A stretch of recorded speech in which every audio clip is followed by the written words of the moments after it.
Today we're taking a look back at my favourite games released on Mac in 2021. For reference, all games have been played on a 16-inch MacBook Pro with the Apple M1 Max chip. Number 10, we have Humankind. Humankind is a grand strategy game and a new alternative to Civilization VI on Mac. Players can rewrite the entire narrative of human history, combining cultures to create a civilization of their own choosing. With up to 60 historically based cultures to pick, each added culture will lead to its own particular gameplay layer, allowing for near endless outcomes. From the ancient to the modern era, you will lead your people with a unique lead character. The main reason why Humankind is so high on my list is because it's not officially supported on M1 based Macs yet. To play it on an M1 Mac, you must open the game's root folder from Steam and then open the game using Rosetta. The native ARM application isn't working yet, and the developer has stated that it will be fixed sometime in 2022. Humankind is only available for Mac via Steam at this present time. It is best played on an M1 based Mac or an Intel Mac with a 4GB or better dedicated graphics card. Number 9 is Heavenly Bodies. While Mac doesn't get the majority of AAA games, it does see heaps of well-polished indie games. My favourite indie Mac game of 2021 was Heavenly Bodies. I love these sorts of challenging physics adventure games, and when I discovered Heavenly Bodies was coming to Mac, I got super excited.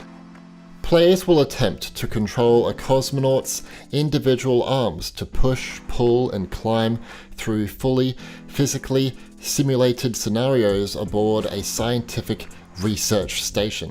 It can be played solo, which I'm doing here, but I imagine it's more enjoyable and funnier to play with a friend in the 2-player mode. Furthermore, a controller is highly recommended for this one, as the movement system has been designed to use a dual analog joystick controller. Heavenly Bodies is available for Mac on Steam. It is supported on many Macs out there.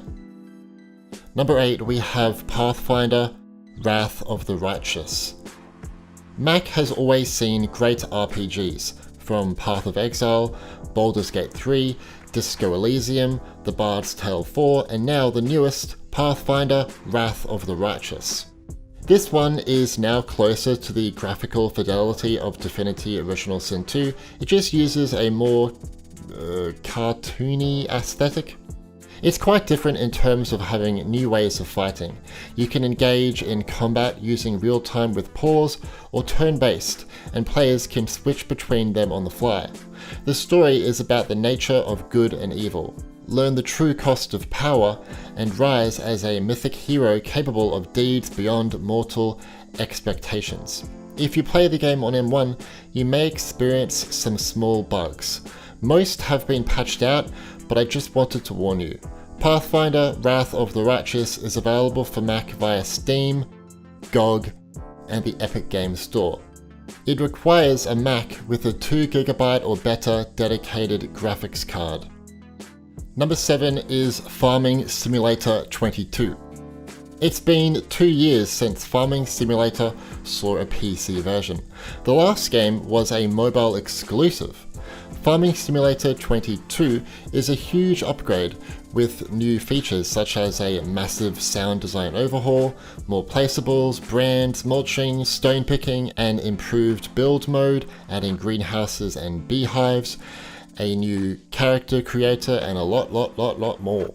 The game is native on M1, running under the ARM architecture as well. I know it's just a simulation game, but it's a very visually impressive game, and a good showcase of the GPU power of M1. With 4K high support on M1 Pro and M1 Max devices, and 1080p high on the original M1 chip. Farming Simulator 22 is available for Mac on Steam and the Epic Games Store. It is supported on M1 based Macs or Intel Macs with a 4GB or better dedicated graphics card. Number 6, we have Proteus. Originally released on PC in late 2020, it wasn't until April 2021 that this early access game Proteus was ported to Mac.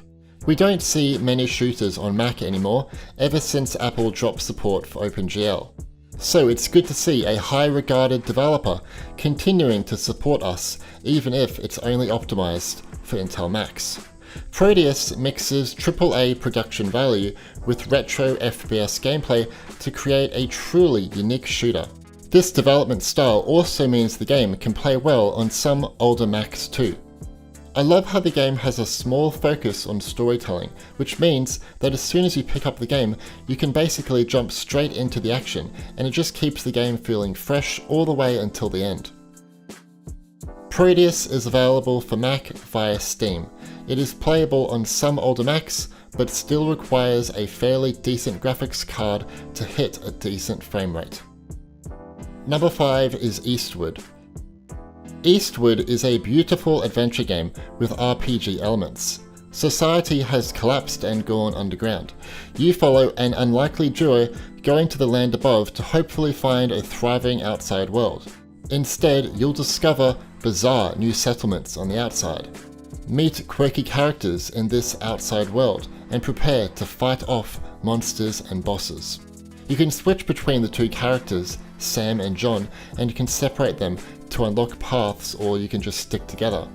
It's one of those classic 2D games that you'd think would become super popular, but it definitely went under the radar in 2021, so please check it out and support the developer. Eastward is available on Steam, the Epic Games Store, and GOG.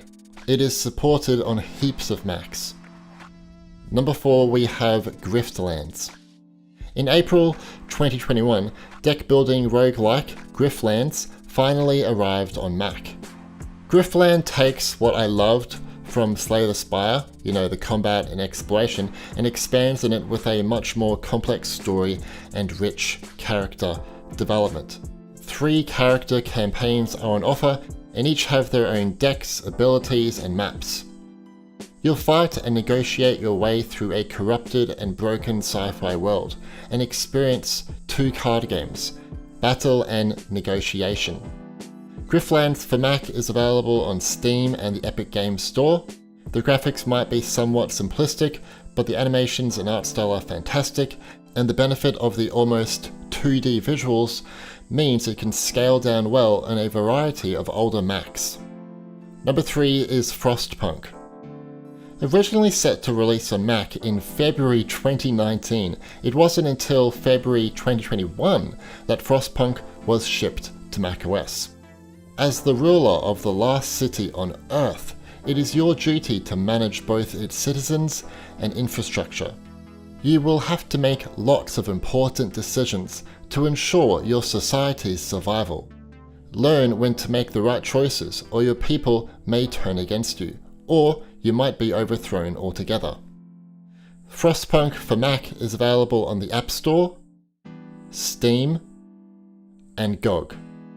Frostpunk was optimized for M1 via Rosetta 2, but is actually a little too demanding for the original M1 chip, so it's best played on an Apple M1 Pro or M1 Max chip, or an Intel Mac with 16GB or better of RAM and a 4GB or better dedicated graphics card. Frostpunk 2 is coming in 2022, but there is no word of a Mac version yet. I hope this becomes a reality. Number 2, we have Myst. Here we have a full 3D remake of the original Myst, which was one of the most graphically advanced games in the 90s for PowerPC Macs. This new version also pioneers Mac gaming in a few areas.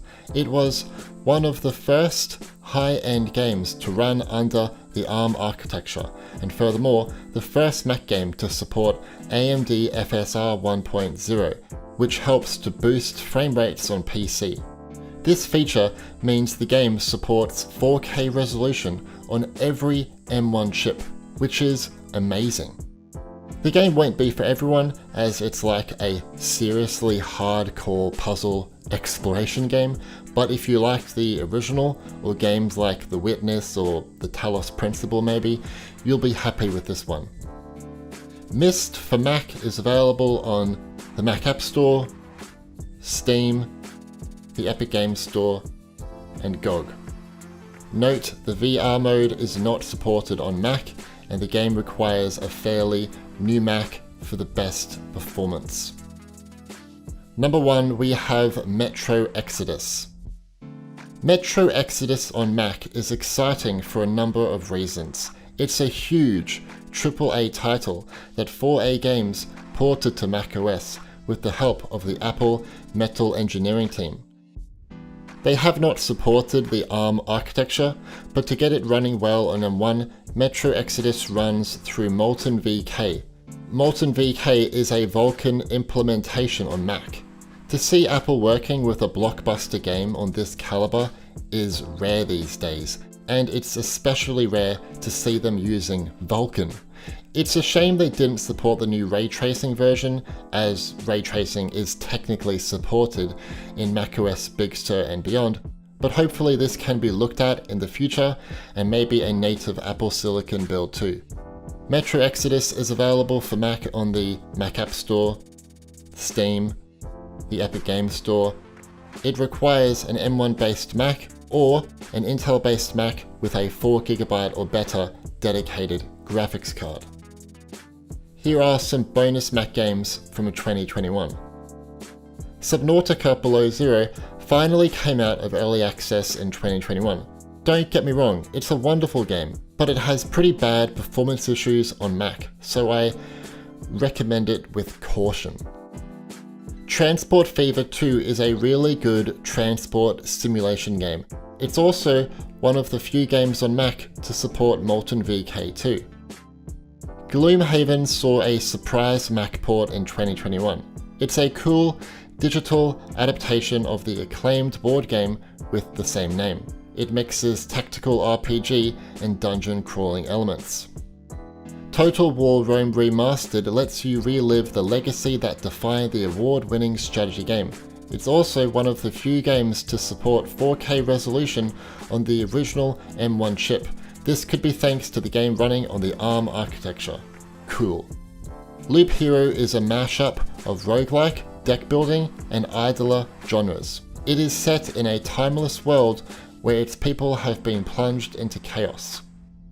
Note, if you are playing on an M1 based Mac, you must open Loop Hero from its root folder and then open it using Rosetta. The native application isn't working on M1 based Macs yet for some weird reason.